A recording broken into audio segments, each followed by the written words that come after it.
ಸಂಭ್ರಮ ಮನೆ ತುಂಬ ಬಂಧು ಬಾಂಧವರೆಲ್ಲ ತುಂಬಿಕೊಂಡಾಗ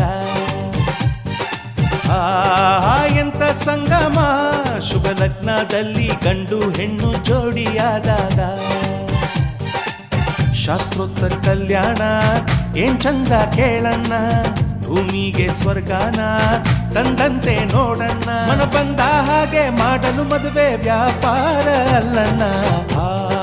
ಎಂತ ಸಂಭ್ರಮ ಮನೆ ತುಂಬ ಬಂಧು ಬಾಂಧವರೆಲ್ಲ ತುಂಬಿಕೊಂಡಾಗ